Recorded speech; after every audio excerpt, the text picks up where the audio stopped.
Saludo a Martín Milei, primero lo ponemos en pantalla, a Javier Milei. Gracias, Javier. Javier Tetaz. Martín Tetaz, buenas noches. Empecé a decirme ¿qué es esto? ¿Qué te parece? Es un gol y te vas al primer tiempo, al entretiempo, con un gol adentro. Mejor, está bien, en un partido muy complicado para Argentina, pero recién empiezan ahora.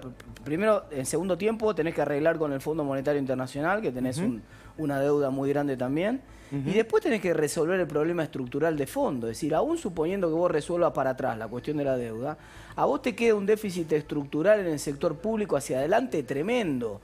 Acá hay que decir una cosa muy importante. Así se cruzan, esto es habitual, así como se cruzan nubarrones en la pantalla, también es habitual que por ahí se le cruce algún nubarrón al gobierno en los próximos meses. Y entonces, ¿para qué sirve la deuda? La deuda sirve para financiar procesos en los cuales por ahí no le va muy bien a la economía, o para financiar procesos de inversión en capital. Espera. Y te cierro con esto. El problema es el déficit, no la deuda. Si el problema es el déficit, si nosotros no resolvemos el problema de fondo, que es el déficit fiscal, que ahora es escandalosamente alto, este año va a ser 8 puntos del producto probablemente. 10 dice Javier. Y bueno, por ahí, ese es el debate, vamos a ver, ojalá termine teniendo razón. Yo hice un poco menos, pero en cualquier caso es extraordinario. Si no resolvemos el problema ese de fondo, el problema de la deuda es hijo del déficit, no hay deuda sin déficit. Entiendo, hoy te leía en tu tweet y vamos a hablar del dólar también, ¿no? El impacto en el dólar y el impacto en la vida cotidiana. Pero tengo varias preguntas para hacer. Ahora voy con Javier. Y una pregunta que quiero hacerte es a los dos, ¿no? ¿Esta deuda de quién es? Es una deuda de Macri Gato, ¿viste? Como dicen los kirchneristas. Es una deuda de Cristina. Es una deuda incluso de Néstor Kirchner, de 2005 a 2010, la mayor parte, dicen algunos. Ya voy con Javier, pero ¿de quién es la deuda, Martín? Es de los que generaron el déficit fiscal. ¿Pero de quién? Bueno, Argentina tiene una historia de 70 años de déficit fiscal crónico. No, pero me vas con a honrosas excepciones. Sí, claro, te voy a llevar muy para atrás, porque la historia de la deuda, después vos vas pagando deuda vieja con deuda nueva. Entonces, eso no limpia la deuda anterior, no limpia todos los déficits anteriores. Todos los déficits que vos fuiste acumulando, yo ahora pago pero con a ver, vos escuchás ¿Quién va a ser? Pero te pongo un ejemplo. ¿Quién va a ser el padre de esta deuda? ¿Guzmán porque emitió el bono? No, Guzmán está canjeando un bono que venía de atrás, y así sucesivamente lo viene haciendo. Pero Macri no era el gran tomador de deuda irresponsable, etcétera. Macri tomó mucha deuda que tenía que ver con pagar su déficit fiscal heredado, que no supo resolver, o que tardó mucho en resolver, o que no pudo resolver, más toda la deuda heredada de atrás. O sea, buena parte de la deuda que tomó Macri fue para pagar los vencimientos de la deuda que le dejó Cristina. Ahora seguimos. Conversen entre ustedes también, ¿no? Porque Javier, yo primero quería saber esa pregunta, después hablar del dólar, después si fue un gol de media cancha, después si esta deuda la generó Macri, Cristina, Néstor Kirchner, o quién, o no sé, o Martín Tetaz, Federico Andajasi, ¿quién la generó? Te escucho, te vemos. ¿Qué tal, Luis y todo tu equipo? Bueno, en principio lo que decía Martín es correcto, o sea, la deuda es hija del déficit fiscal. O sea, Argentina de los últimos 119 años tuvo déficit en 109. Por lo tanto, digamos, Argentina es una máquina de generar deuda. Ahora, por otra parte, festejar este acuerdo, en principio diría que tiene varios problemas. En primer lugar, a ver, el gobierno arrancó ofreciendo 39. Los acreedores querían entre 55 y 60. Firmamos en 54, o sea, perdimos un montón de tiempo, una ineficiencia total para tener el mismo número que quieren los acreedores. Ese es el primer punto. Segundo, no es para festejar esto, porque salir del default, digo, no es que, qué bueno, en realidad lo malo era que estábamos en default. Ese es el otro punto. Después, por otra parte, hay aspectos del discurso de Guzmán que son propios de un inmoral. ¿Inmoral? Y voy a explicar por qué.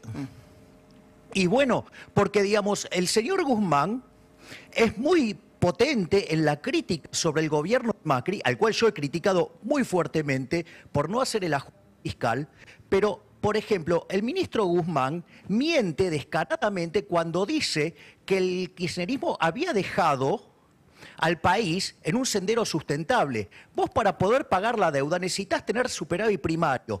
Y el kirchnerismo dejó un déficit primario entre 4 y 5 puntos del PBI. O sea, con lo cual, digamos, ahí ya arrancó mintiendo. Es cierto que después vino el gobierno de Macri y como hizo un plan gradual y donde el ajuste tomaba a una velocidad de tortuga embarazada, eso implicó que la suba de los intereses se comieran todas las mejoras fiscales que hizo. O sea, con lo cual ahí hay otro punto. También me parece absolutamente inmoral y de cara para adelante que diga que bueno, lo bueno de hacer este acuerdo, de bajar los pagos de intereses y los pagos de capital, básicamente les permite ahora gastar más. A ver, nunca, digamos, van a bajar la presión sobre el sector privado, porque, a ver, Argentina no crece desde el 2011. Digamos, con esta presión fiscal es imposible crecer. Y además, como muy bien decía Martín, Argentina para poder pagar la deuda va a tener que tener un superávit primario de aproximadamente 2 puntos del PBI. La pregunta es, si llegamos a terminar... Vamos a tomar el escenario bueno que dijo Martín, 8 puntos de déficit primario en términos de PBI. ¿A quién está hablando de hacer un ajuste de 10 puntos del PBI? Si el propio Guzmán, digamos, recita una suerte de modelo de crecimiento basado en impulsar el gasto público. Lo mismo de lo que habla Todesca, de lo mismo que habla Culfas. Es decir, entonces, básicamente lo que tenemos es un conjunto de piromaníacos, porque en el fondo, si es una buena noticia, va a hacer que baje la tasa de interés, va a permitir que haya, digamos, una inversión nocional más alta, una posibilidad de mayor consumo y además van a estar estimulando el gasto público, pero en una economía que se contrajo fuertemente la oferta. Ahora, o sea, está que bien. van a meter una presión en los precios tremenda. Está bien. Ahora, yo si no sigo mal a Martín Tetaz, no sé si lo repetís vos esto también, pero si no lo seguí mal y si no seguí mal los números de los economistas, Argentina cuando empezó a negociar, el presidente Guzmán cuando empezaron a negociar, querían un acuerdo, $15.000 por encima, a favor de la Argentina de lo que consiguieron. O sea, perdieron, en el camino de la negociación perdieron $15.000. Pero dicen que al final de la película, corregime Martín, pero dicen que al final de la película se van a ahorrar $30.000 cuando se termine de pagar esto, ¿es cierto? A ver, vamos a poner esto. A ver, Luis, el gobierno arrancó ofreciendo 39 y los acreedores querían entre 55 y 60. Si la negociación terminó en 54, es decir, perdiste casi un año, perdiste un montón de tiempo para tener un número que era el que querían los acreedores. Aparte, digamos, lo que hay que explicar que todos esos números son números en valor presente, ¿sí? Entonces, digamos, sí, es cierto, Argentina se va a ahorrar 42.500 millones de dólares. Sí, es cierto, pero también es cierto que cuando vos, digamos, generas ese tipo de situaciones, después es muy difícil que entre plata al país. Además, ¿quién va a estar invirtiendo en un país donde continuamente avanzan sobre los derechos de propiedad? Es decir, ¿en qué país vas a querer, cómo vas a querer invertir en Argentina si el ministro de Economía te está diciendo que básicamente quiere sacarnos de estos aumentando el gasto público? Digamos, cuando vos tenés que hacer un ajuste fiscal de por lo menos 10 puntos del PBI. O sea, no cierra. No cierra, sí, así es una buena noticia, sí, salimos del default, pero ¿cómo van a poner las cuentas en orden? ¿Van a seguir sosteniendo esa estupidez de que el resultado fiscal aumentando el gasto público? No, yo realmente coincido con la preocupación de Javier hacia adelante en casi todo lo que está planteando casi al pie de la letra.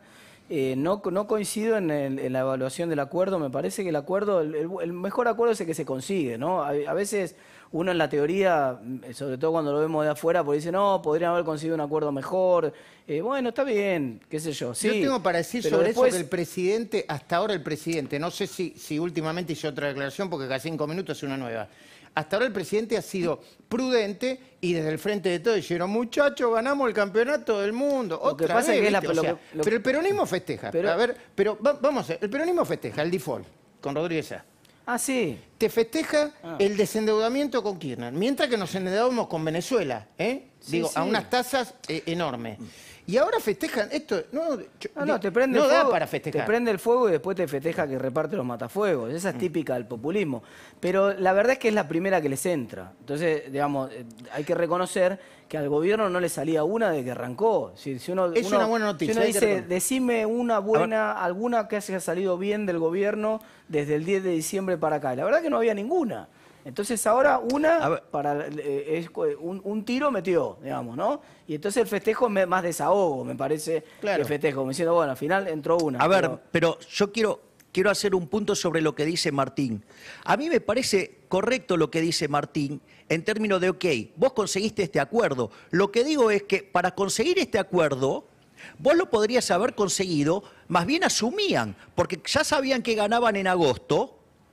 Vos podrías haber hecho este número, digamos, en diciembre y arrancabas con el problema de la deuda arreglado. Y sin embargo, digamos, se pasaron un montón de tiempo, ¿sí? Digamos, pateando la pelota. Y hay algunos que encima, digamos, o sea, yo algunos economistas no los entiendo. Dicen, no, bueno, pero en realidad como vino después el coronavirus, ahora entonces pudimos conseguir mejores condiciones. Eso también es falso, porque yo les recuerdo que a inicios del año el riesgo país estaba en 4.000. Y ahora el riesgo estaba en 2.500, con lo cual no es cierto, digamos, que, digamos, como se deprimió todo, tuvimos mejores chances. Entonces, la verdad es que terminó dándole lo que los acreedores querían, pero perdió un año de tiempo. Es un ineficiente. Y además, de vuelta, el discurso deja claro que es un inmoral, porque, digamos, o sea, habla del ahorro, digamos, en la deuda, de deuda que se la patinaron a lo largo de los años, que también hay que aclarar, de otra de las mentiras del kirchnerismo. El kirchnerismo hace la quita, una fuerte quita, cuando es la negociación de la deuda que negocia Nielsen y que básicamente le quita el 66%. 2004 es eso. Y después, 2005. Claro, y eso era sobre una deuda de 140.000 millones de dólares, la que entraba en la negociación la bajan a menos de 80.000 millones de dólares. Y cuando se fueron del poder había 250.000 millones de dólares de deuda y no estaban reconocidos los holdouts, cosa que, digamos, se terminó de arreglar cuando asumió, digamos, el gobierno de Macri con Prat Gay. Y eso, digo, que yo le critiqué fuertemente a Prat Gay. Entonces, Pero digo, espera, a ver, me Javier, parece para que me perdí, para. Me perdí porque soy yo creo que la gente no se perdió, me perdí soy yo. A ver, ¿cómo? Bajan la deuda, nos endeudamos y festejamos. Desendeudamiento, porque nosotros pagamos, qué sé yo. Es revolucionario. Escuché decir la palabra revolucionario con el desendeudamiento. No, pero eso es mentira. Eso es una mentira. Es una mentira muy simple. A 80.000 y después pasaron a 200. ¿Le dejaron 200.000 millones a Macri? No, pero además le dejaron... No, 250.000 millones. Sí, más los holdouts. Y no solo eso.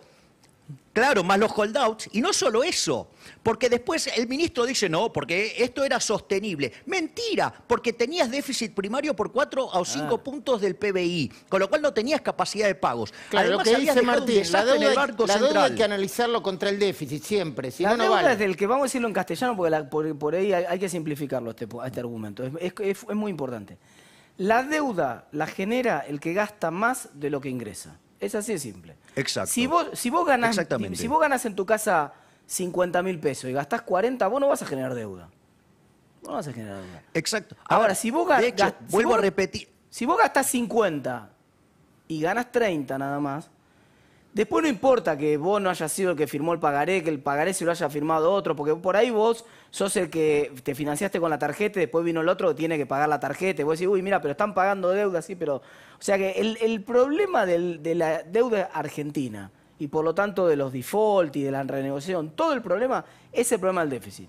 Y lo voy a decir en criollo. Si Cristina Fernández hubiera devuelto como recibió el país el nivel de déficit con superávit primario y con superávit externo, con que ambos superávit. hubiese heredado, o sea, heredado de Néstor Kirchner, digamos. Exacto. Si ella hubiera... Y Néstor Kirchner también recibió con superávit. O sea que si el kirchnerismo Claro, hubiera hay que aclarar entregado, eso.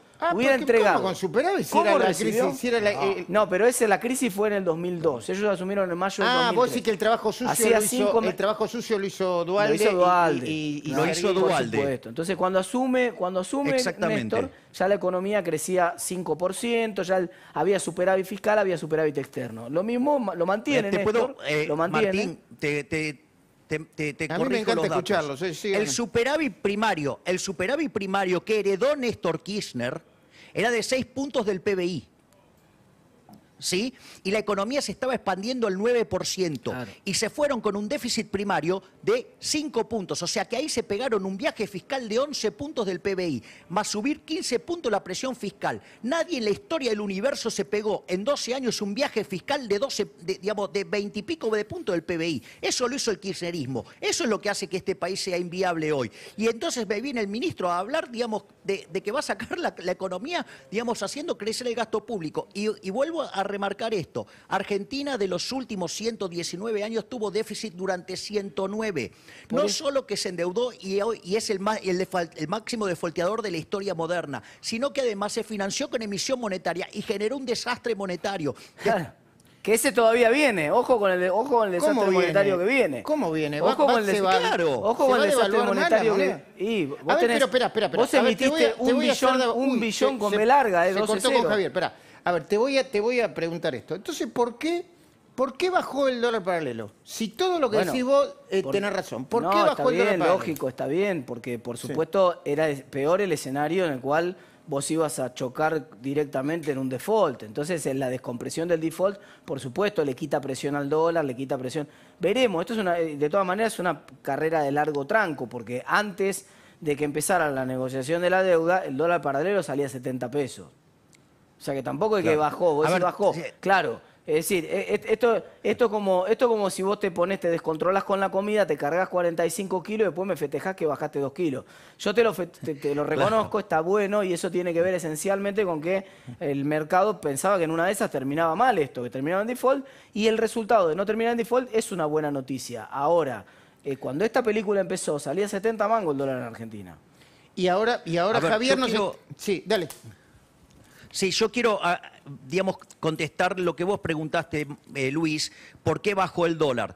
Porque el dólar paralelo, ponele el contado con liqui, surge de tomar el precio del bono en dólares en Nueva York, ¿sí? Y el dólar, el precio del bono en pesos en Argentina. O sea, tomás el bono en pesos en Argentina y lo dividís por lo que vale ese bono en dólares en Nueva York y eso te da el tipo de cambio implícito. Ese es el contado con liqui. ¿Sí? Entonces, ¿qué pasa? Cuando vos tenés una mejora en el precio de los títulos públicos, eso lo que hace es que se te achique el tipo de cambio. O sea, por eso, digamos, viste que cayó el tipo de cambio que se compra en el mercado. O sea, pero en el fondo, digamos, no es... Y de vuelta, y yo, digamos, ahí tengo una diferencia, digamos, de concepto con Martín, que para mí Argentina sí estaba en default, porque Argentina, digamos... ¿Cuándo? ¿En qué fecha? Modificó los... En 2018 ya. A ver, técnicamente eso estuvo bien lo que dijo Guzmán, esa parte estuvo bien. Lo que pasa es que es asimétrico, digamos, mira bien los números de Macri, pero no los del kirchnerismo. A ver, ¿el punto cuál es? Por eso yo digo que es un inmoral, porque tiene una doble vara. ¿Cuál es el punto? Es cierto que técnicamente en abril del 2018, Argentina está técnicamente en default porque se queda sin financiamiento en los mercados voluntarios y va a pedirle la escupidera al Fondo Monetario Internacional. Eso es cierto. Cuando la CUNSA ya en el final de gobierno de Macri reperfila, eso es un default. ¿Qué es un default? Que vos no pagues en tiempo, en capital e intereses. Entonces, si vos me estás diciendo que corriste el plazo, que estás ahorrando 42.500 millones de dólares y que la tasa de interés del 7 la bajaste al 3,1, bueno, digamos, eso se llama default, ¿sí? Y de hecho Argentina estaba en default técnico porque ya tenía varias series que estaban en default. Lo que pasa es que no hubo default total porque ningún tenedor de bono fue a litigar en el mercado, en la justicia de New York, porque si litigaba, se aceleraban todas las series y se declaraba, digamos, el default total. Yo lo quiero sumar a Federico porque quería hacer una pregunta, no sé si a Javier o a Martín, pero ahí yo tengo otra cosa para decir. Che, esta negociación sacó los holdout, o sea, limpió el tema de holdout. ¿Y eso está bueno o no? Bueno, vamos a ver, todavía aparentemente... ¿Cómo vamos a ver? Si es lo que están diciendo. No, a ver, esto es una cosa importante. Hay un plazo, ahora recién se abre un plazo hasta el día 24 de agosto para que cada uno de los bonistas acceda al canje y acepte las propuestas del nuevo canje. Pero dice que va a haber, Bueno, va a haber muy una aceptación del 90 y sí, pico muy por ciento. probablemente sí, pero hay algunos bonos, particularmente los bonos par y los bonos discount, que son los bonos que emitidos en el 2005, que tienen una cláusula de acción colectiva más alta, que requieren un piso más alto para estar seguro. Entonces, digamos, todo parece indicar porque vos metiste a Boca, River y Independiente adentro. Entonces, Independiente está a los complicado. más grandes, bueno, a los más grandes los metiste adentro. Entonces, aparentemente, y eso es una tercera parte de los bonistas, que ya te dicen que sí, y la mayoría de los bonistas pequeños son seguidores en general de lo que hacen los más grandes. Todo parecería indicar que sí, pero el partido todavía no se jugó. Está bien. El ¿Y por qué partido se me termina rió el en la cara 24 de agosto. recién, Javier? ¿Por qué te reíste, Javier?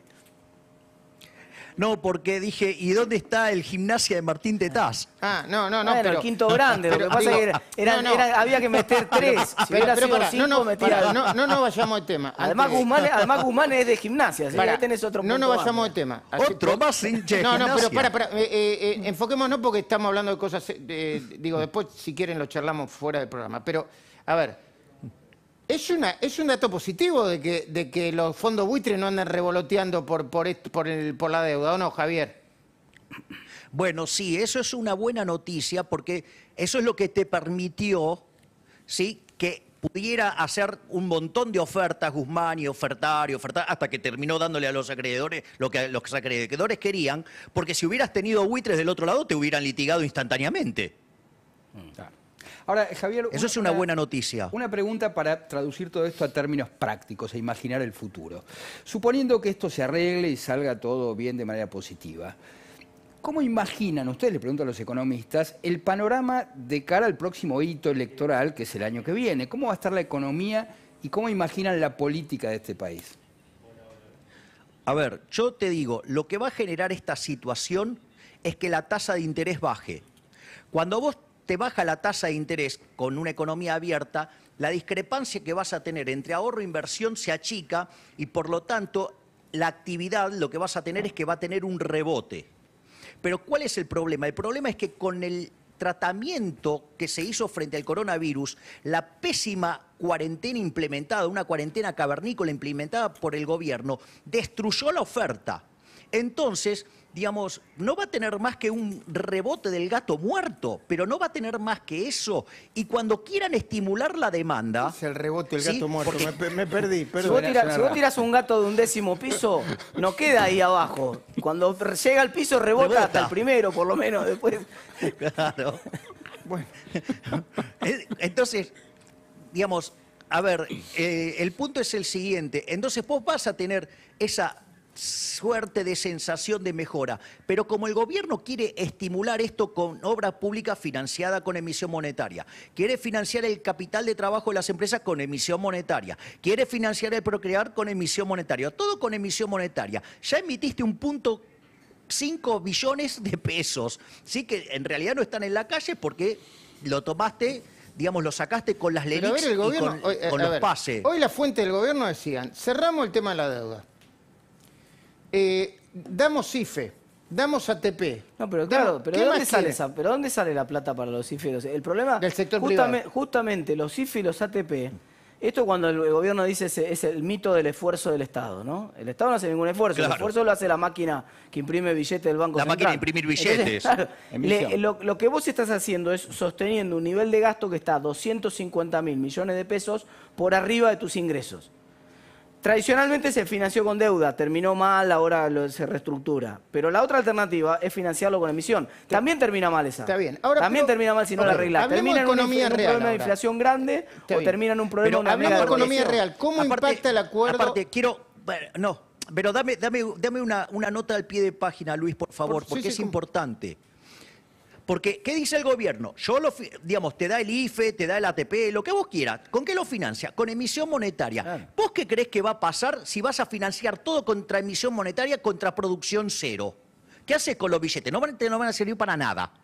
¿Sí? Es como que, ¿me comprendés? Es como que yo te regale $1 millón y te pongo en un cohete y te mando a Marte. ¿Qué hace con eso? Nada, porque no puede comprar nada. Entonces, uno no puede estar descontrolando la maquinita de imprimir billetes cuando vos tenés dos cosas.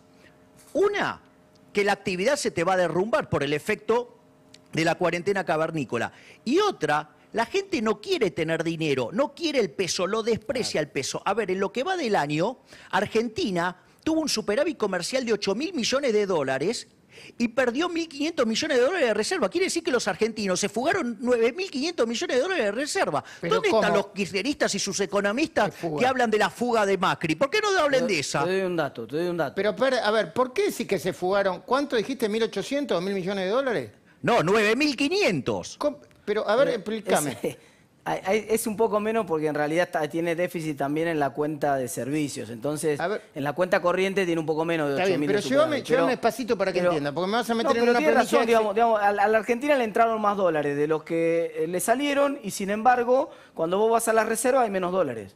Entonces, evidentemente, en algún lugar están. Se fugaron. Una fuga. Bueno, se fugaron, también es una expresión que hay que ponerla en su justa medida. Se fugaron quiere decir que los argentinos compran dólares. Claro. Aún con el cepo. Bueno, quiere decir que no quieren pesos. Exacto, pero aún bueno, con el por eso, cepo. Fíjate o sea, dos con un datos. cepo brutal. Dos datos, Javier, si me permitís, dos datos. El primero se acaba de conocer. El primero se acaba de conocer esta tarde. Con todo esta de la deuda pasó desapercibido. La recaudación de impuestos se conoció de julio, creció 26%, o sea, 13% menos en términos reales que la inflación. Pero el dato central es que la recaudación del impuesto país, el que se paga cuando compras dólares, el 30% por comprar dólares, creció 40% más que el mes pasado. 40% más de gente comprando dólares como puede. Como puede, los 200 dólares, algo, un viaje con tarjeta, algo. Entonces, te creció 40% la cantidad de gente que te está comprando dólares de un mes al otro.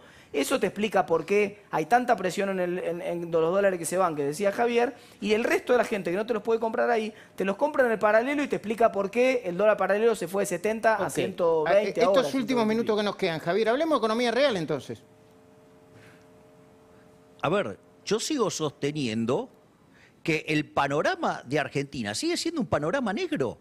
Es decir, arreglar el tema de la deuda es solamente una condición necesaria para salir, pero nada tiene de suficiente. Acá no hay ninguna intención de poner las cuentas fiscales en orden.